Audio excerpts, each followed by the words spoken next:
नमस्कार, मैं हूं गीतांजलि और आप देख रहे हैं सूर्यादित्य न्यूज। आई रुक करते हैं खबरों की तरफ।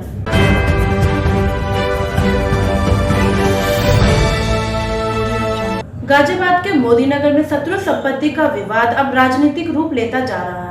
इस कड़ी में आम आदमी पार्टी के कद्दावर नेता और सांसद संजय सिंह आज मोदीनगर में शत्रु संपत्ति के आंदोलन में शामिल लोगों से मिलने पहुंचे और लोगों की समस्याएं सुनी। और उन्होंने कहा 1857 की क्रांति में जिस गांव ने 131 लोगों की शहादत दी है, उस गांव व क्षेत्र को बीजेपी सरकार ने शत्रु संपत्ति घोषित कर दिया। इस मुद्दे को हम संसद में उठाएंगे। ये मेरी माताएं बहनें, ये हमारे बड़े बुजुर्ग पूरे 2 सालों से गर्मी के दिन, बरसात के दिन हो, इस तहसील में इसी प्रकार गर्मी में गुजारने का इन्होंने काम किया है। आज जमा करके पूंजी कमाई वो 50-100 गज के मकान, जिन्हें बनाने में इन्होंने जैसा हराम शब्द हट ना जाए, तब तक आपके बीच रहने के लिए आम आदमी पार्टी आई है।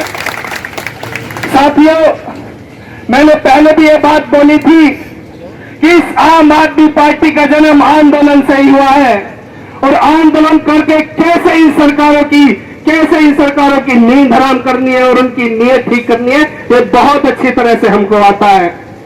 आपने अक्सर देखा होगा कि जब जब सड़क पे धरना करने की बात आई हो, आंदोलन करने की बात आई हो, आपके साथ मुस्तैदी से पंडित हरेंद्र शर्मा जी और हमारे मोदीनगर के साथी अग्रणी लेकर के खड़े रहे हैं। और मैं नमन करता हूं ऐसे संघर्षों के साथी को, बबली भाई को, राहुल भाई को, धरने में और बहुत से साथी जिन्होंने लाखों लोगों की इस आवाज को दबने नहीं दिया, एक चिराग जलाकर रखा है इन लोगों की उम्मीद के लिए कि हाँ, आपकी संपत्ति पे इन गिद्धों की नजर पड़ने नहीं देने के हैं। उस लड़ाई में आप लोगों ने आकर जो हमारा सहयोग और समर्थन किया है, हम दिल की गहराइयों से आपका बहुत बहुत धन्यवाद करते हैं, बहुत बहुत आभार व्यक्त करते हैं।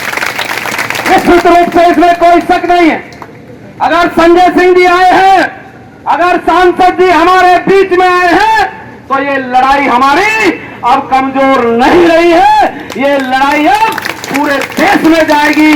आपके माध्यम से मैं समझता हूं कि तमाम टीवी चैनलों पर और तमाम पूरे देश के अंदर इस अन्याय के खिलाफ हमारी लड़ाई आप लड़ेंगे, ऐसी हम उम्मीद आपसे करते हैं। आदरणीय सांसद जी, बस सूक्ष्म में मैं बताऊंगा कि ये जो जमीन है 1800 बीघा जमीन है, 25,000 मकान है, 27 कॉलोनियां हैं और लगभग कुछ कृषि की जमीन भी अभी है। इसको अप्रैल 2022 में एक संदेश आता है, किसी को कुछ नहीं पता, किसी को कोई जानकारी नहीं, एक संदेश आता है कि 1800 बीघा जमीन को शत्रु संपत्ति घोषित कर दिया गया है। उसी टाइम से पिछले 1.5 साल से लगातार हम बीच बीच में अपनी आवाज बुलंद करने का काम कर रहे हैं। हमें अनेकों बार झूठे आश्वासन दिए गए, चाहे वो जनप्रतिनिधियों के द्वारा दिए गए हों, चाहे सरकार के इन तमाम अधिकारियों के द्वारा दिए गए। मेहनत करके अपने परिवार का पालन पोषण करने का काम करते हैं तमाम गरीब लोगों। हम इस आवाज को बराबर उठा रहे हैं, हम इस लड़ाई को लगातार लड़ रहे हैं। एक मिनट, मैं माननीय सांसद जी को और एक बड़ी बात बताने जा रहा हूं कि देखिए, इस देश में सबसे बड़ा कोर्ट है, कोर्ट के आदेश की अवहेलना कोई नहीं कर सकता। और माननीय हाई कोर्ट का आदेश है, जब हम हाई कोर्ट गए कि तुमने इसको गलत चढ़ा दिया, ये गलत किया है, इसको हटाइए और इन लोगों को राहत दीजिए, और अगर आपको करना है तो कानूनी प्रक्रिया से करना है जो भी कुछ करना है। लेकिन इनकी तानाशाही, अधिकारियों की तानाशाही, जनप्रतिनिधियों का मौन हो जाना, ये इन 25,000 लोगों के लिए, 1 लाख लोगों के लिए, 25,000 लोगों के लिए बड़े दुर्भाग्य की बात है। कोर्ट के आदेश की अवहेलना हो रही है, कोर्ट का आदेश नहीं चढ़ाया जा रहा।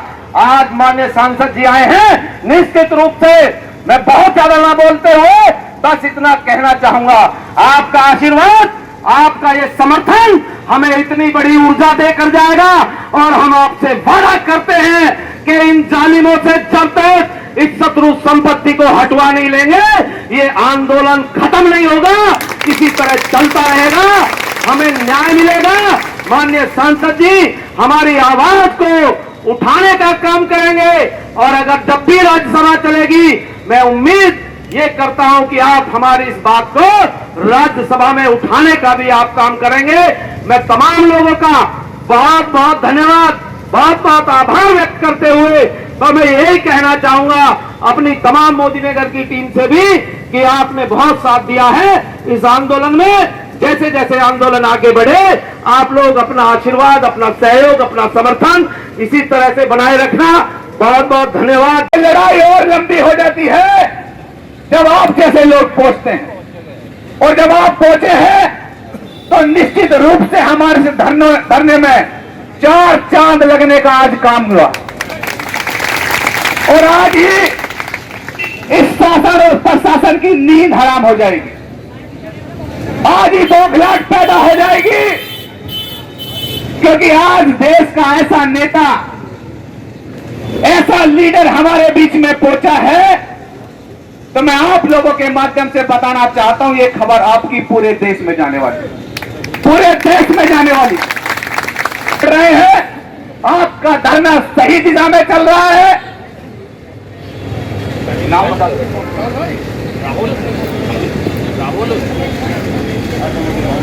राहुल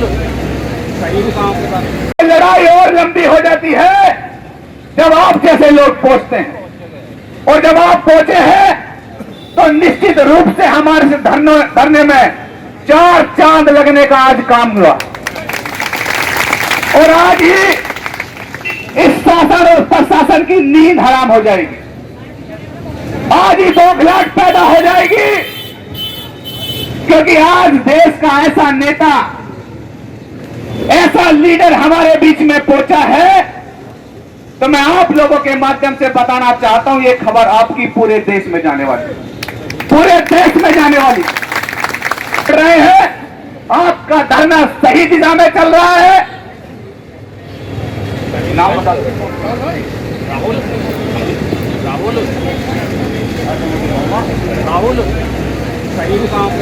क्या है जिन्होंने 1857 की क्रांति में, देश की पहली क्रांति में जो मेरठ से चल के धन सिंह कोतवाल के नेतृत्व में शुरू हुई थी, हमारे गांव के बुजुर्गों ने, हमारे गांव के बुजुर्गों ने, पूर्वजों ने उस क्रांति में भाग लेकर के 131 लोगों को शहादत प्राप्त हुई थी। इस देश के लिए कुर्बानी हम लोगों ने दी थी, लेकिन ये भूल गए कि अगर हम देश के लिए लड़ सकते हैं, अगर देश के लिए कुर्बानी देना जानते हैं तो अपनी मातृभूमि के बचाने के लिए भी प्राणों का बलिदान दे सकते हैं।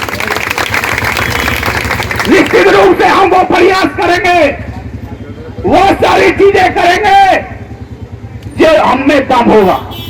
1857 की गदर में, 1857 की क्रांति में, जिसमें मेरठ की धरा को नमन किया जाता है, याद किया जाता है, उस 1857 की क्रांति में इस इलाके से 131 लोगों ने अपनी शहादत दी है। ये भारत माता के वीर सपूतों का खानदान है, उनके वंशज है। ये शत्रु संपत्ति घोषित करके इनके साथ अन्याय मत करो। और योगी बाबा से मैं कहना चाहता हूं, अपने प्रशासन के अधिकारियों को आप निर्देश दीजिए, जो हाई कोर्ट का फैसला है, इलाहाबाद की उच्च न्यायालय से बढ़ के आपका प्रशासन बिल्कुल नहीं है। आप आदेश दीजिए अपने अधिकारियों को, जिन लोगों ने बेईमानी की है उनको निलंबित कीजिए, उनके खिलाफ कार्रवाई कीजिए, उनके खिलाफ कार्रवाई कीजिए। 2022 में जिन अधिकारियों ने इसको शत्रु संपत्ति घोषित किया है, उनकी जांच करा के उनको निलंबित किया जाए, उनके खिलाफ कार्रवाई की जाए। और हाई कोर्ट का आदेश बता रहे 9 महीने पहले आया। कितने समय पहले आया? 9 महीने हो गया। 9 घंटे में वो आदेश लागू हो जाना चाहिए था। 9 मिनट में वो आदेश लागू हो जाना चाहिए था। चलो थोड़ा विलंब हुआ तो 9 दिन में वो आदेश लागू हो जाना चाहिए था। 9 महीने से तुम लोगों को यहां भटका रहे हो और वो लोग आंदोलन के लिए मजबूर हैं। ये व्यवस्था हम लोग चलने नहीं देंगे।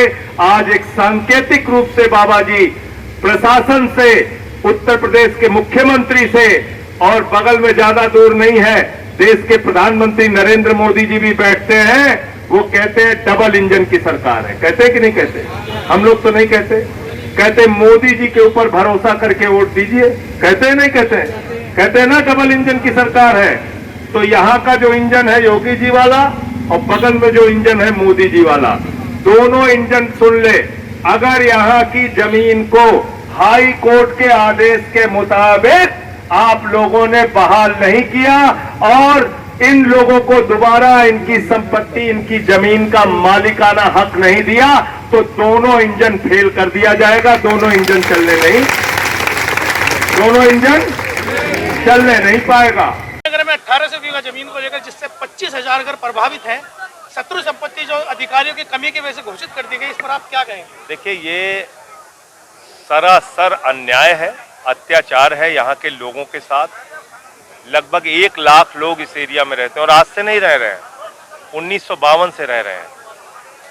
उस समय एक नियम बनाया गया था कि अगर आप 10 गुना ज़्यादा लगान देते हैं तो आपके नाम पे संपत्ति हो जाएगी। इन लोगों ने 10 गुना लगान चुकाया है, उसके कागजात हैं इनके पास। इन लोगों ने जमीन को खरीदा है तो उसकी रजिस्ट्री के कागजात हैं, जमीन को बेचा है तो उसकी रजिस्ट्री के कागजात है जिसने खरीदा है, पक्का मकान बनाया है, नक्शा पास कराया है, जीडीए में दर्ज है। सारे जो एक जमीन को खरीदने के और मकान बनाने की जो प्रक्रिया होती है वो सब कुछ इन्होंने पूरा किया है। अब 2022 में आप चकबंदी भी हुई है, तो 2022 में अचानक आप उसको शत्रु संपत्ति घोषित कर रहे हैं। अच्छा, एक बड़ी अजीब बात यह भी है कि इनके पक्ष में हाई कोर्ट ने भी आदेश दिया, 9 महीने से उस आदेश का पालन नहीं हो रहा है। तो मैं तो कह रहा हूं हाई कोर्ट को भी संज्ञान में लेना चाहिए और इन अधिकारियों के खिलाफ कार्रवाई करनी चाहिए। आम आदमी पार्टी और मैं स्वयं इनके आंदोलन के साथ हूं, हमारे गाजियाबाद की टीम, सब लोग इनके साथ हैं। और सदन शुरू होने वाला है 18 तारीख से। मुझे तो इन्होंने सस्पेंड कर रखा, अगर बहाल कर दिया तो मैं उठाऊंगा, नहीं तो मेरी पार्टी की तरफ से ये मोदी नगर का मुद्दा जरूर उठाया जाएगा कि एक जमीन जो जीडीए में दर्ज है उसको आप शत्रु संपत्ति कैसे घोषित कर सकते हैं? एक जमीन जिसकी कई बार खरीद हुई है, बेचा गया है, उसको आप शत्रु संपत्ति कैसे घोषित कर सकते हैं? एक जमीन जिसके पक्ष में हाई कोर्ट का आदेश है उसको शत्रु संपत्ति कैसे घोषित कर सकते हैं? जो व्यक्ति पाकिस्तान चला गया, मुल्तान चला गया, उससे हमारा क्या लेना देना है भाई? हम तो यहाँ रह रहे हैं, इतने लंबे समय से हम यहाँ रह रहे हैं और हमारी पीढ़ियां यहाँ पे रह रही हैं। 1857 में इस इलाके के 131 लोगों ने अपनी शहादत दी है। आप कह रहे हैं शत्रु संपत्ति है। तो ये अपने मित्रों को देने के लिए योजना बनाई जा रही है, क्योंकि हाईवे निकल रहा है तो इसलिए इस जमीन का दाम बढ़ रहा है, तो इसलिए उसको बेचने के लिए, अपने मित्रों को देने के लिए ये शत्रु संपत्ति घोषित की जा रही है। इसको कतई हम लोग बर्दाश्त नहीं करेंगे और इनकी पूरी लड़ाई में हम लोग साथ हैं। जैसे ही सदन चलेगा वहां उठाएंगे। सड़क पे इनका आंदोलन चल रहा है, यहाँ इनका।